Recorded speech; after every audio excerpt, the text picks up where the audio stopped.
Hey YouTube.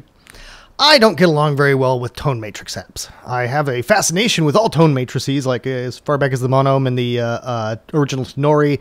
They look really fun and I want to get into them, but as soon as I get any of these things, I just immediately get bored. There's a very limited sound set, most of them. I kind of played around a little bit with sending them at other things through MIDI, but I just ultimately get really bored with them. Synthesizer, however, is quite different from that in that it has a synthesizer built right into it, which actually lets you play around with the sound. So not only can you pick the sound you want to play with, you can also shape that sound as you're playing with it.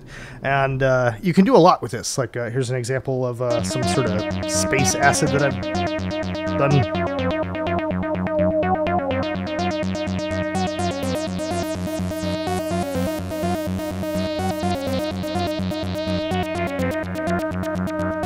You can go in and play around with what key and transposition's in.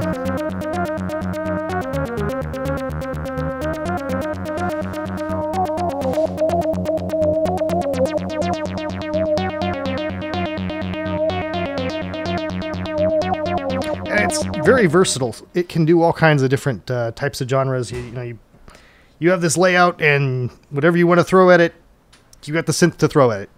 And that's exactly what I'm going to do here in this Let's Play. I want to try to make some sort of a up-tempo ambient chiptune thing. Because it's got this really fun square wave. Let me let you hear that.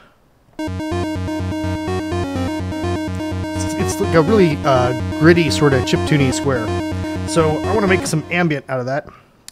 And to do that, I'm going to first move into the sequencer here and tell it to do quarter notes instead of 16th notes. So now, although it's shaped as 16 steps here, and I'm going to actually crank that up to 32 steps, it's going to treat each one of these individual steps as a quarter note. And I'm just going to throw in a whole bunch of random stuff in here and some random stuff up here and turn on the random function of the morph. So now, as I play this,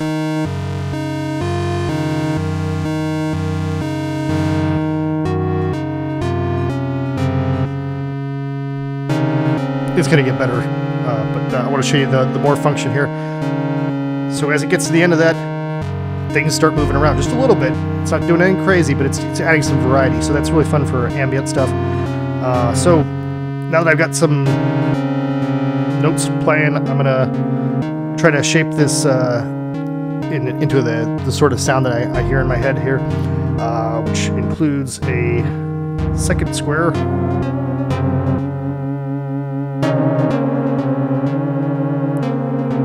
And let me change the amp envelope to give it some breathing room. And crank up the width.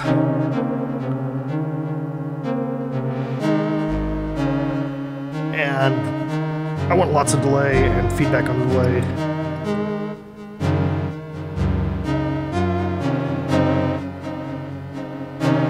And massive amounts of reverb.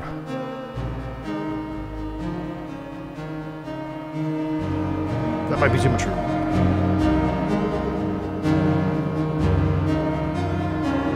So already I've shaped it into this kind of gentle, bouncy, ambient thing. It's got some LFOs with different targets, and as you see right now, it's selected to target Oscillator 2's detune with the second LFO, and it's doing that a lot. And I like the way that sounds, so I'm going to leave that as is. I'm going to also play around a little bit with the filter on LFO 1, so I'm cranking this up so I can clearly hear what it's doing when I play with the rate.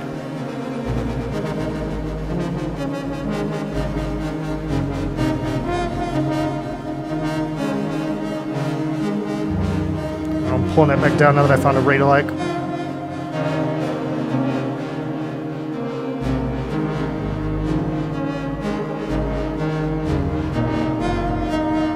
Give it a little bit of resonance to make it a little bit more spacey.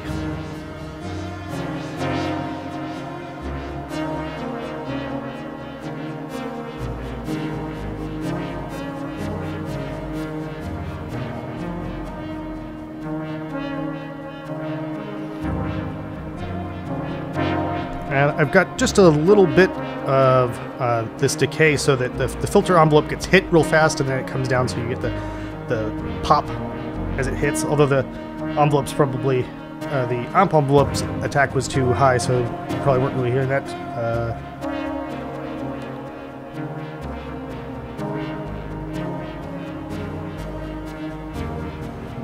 So now the notes are distinct. I'm gonna change that cutoff. All right, that's really good. I'm gonna now switch over to the sequencer here and start playing around with that. Let's try a different tuning here.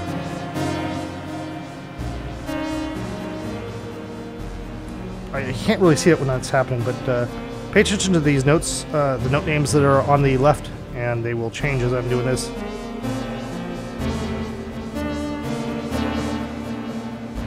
Some of them anyhow.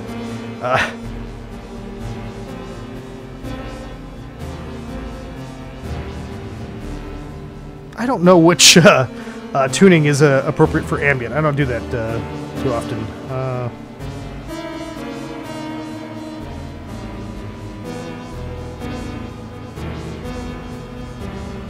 That sounds good.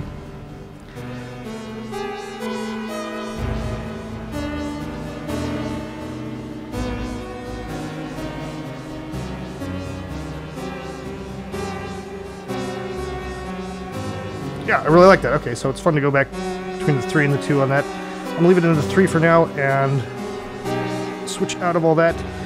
There's a velocity setting which I had been playing with previously. I'm just gonna max out everything here. And now I'm going to get into the actual screwing around with the notes here. You could be deliberate about this, but I really enjoy the random thing. So in order to get it to be more random, I'm going to throw in some more stuff at it.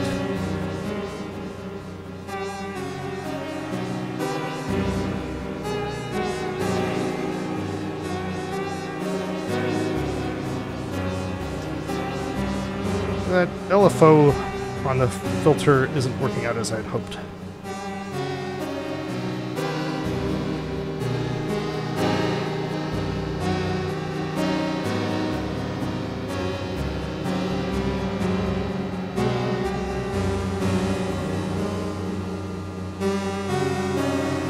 That sounds good. So as you see, when I went back and forth, it didn't change dramatically, but it did change some. And when you get to a point where you've got stuff you like, in fact, let me show you a different way to play with this. There's different life simulators, like Conway's Game of Life, where basically you take little dots and it decides which one of these dots lives and dies, and it expands based on its neighbors. It's all kinds of weird, complicated stuff that is a little bit hard for me to explain because I don't fully understand it myself. But when you turn that on, and it gets through a cycle here, let me reduce the steps so that it does this faster.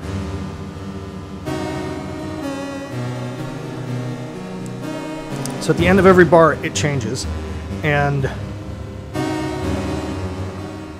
I didn't like the results of that. Let me switch it back to random here. And notice I have it set to the active area. It's only changing the active selected notes. And I'm hoping that it's going to get to something naturally that I'll be able to use. Hey, you know what? I'm going to stop it right there and now switch this to a custom area. Or I'm going to select just to change the second half of the second bar. That was not my intent. Try that again. Alright. And now it's set for the custom area here. And I'm going to switch that over into random. And crank up the steps.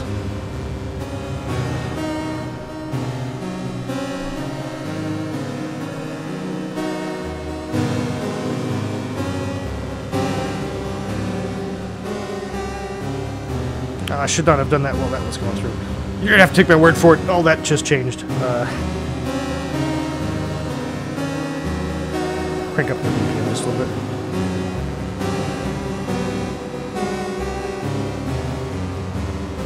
None of that changed. Well, that's random for you. I'm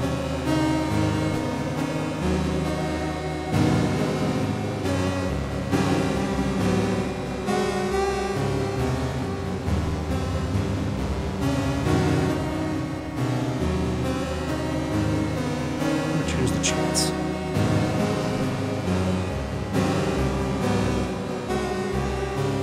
All right, there. So now it's going to play through, and it's going to have this nice melody of the first bar and the first part of the second bar, and then it's going to do something else altogether new and exciting to keep things fresh and exciting. But as we were listening to that, I was starting to get bored with this, so now I can go back in here. And this is exactly why I like this app so much, right? Like, I get bored with it, and now I can change it altogether.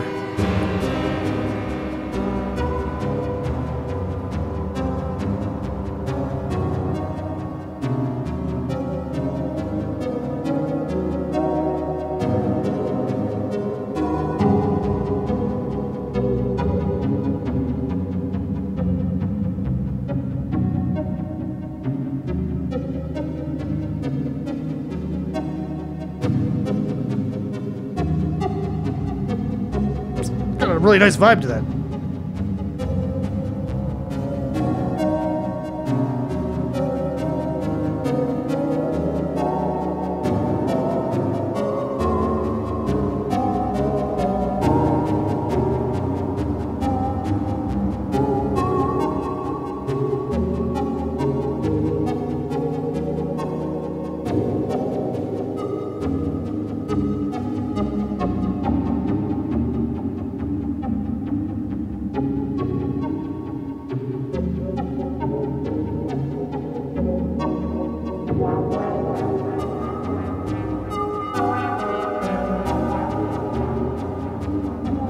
This is a seriously fun app. I'm gonna stop the video now because I'm gonna be stuck here for like a half an hour, and this video is gonna be huge if I just keep playing like this.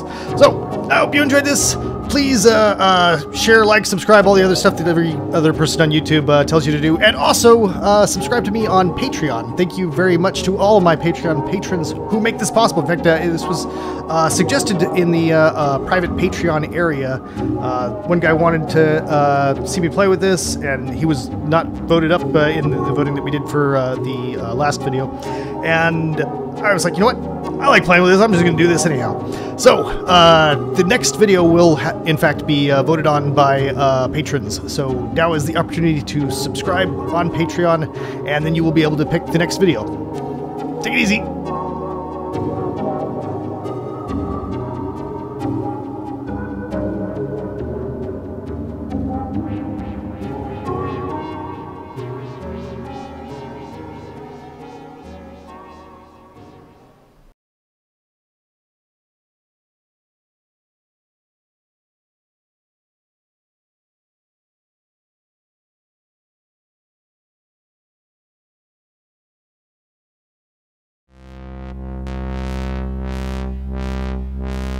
Now, if I were to exaggerate that, you could almost, you know, do some kind of quasi-postmodern dubstep or whatever with that. Just wobble the fuck out of that.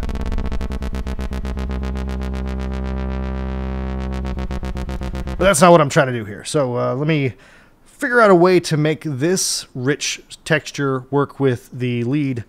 See, this is just a lot of fun to play around with. I'm actually, like, frankly, pretty terrible at synthesizing drum bits.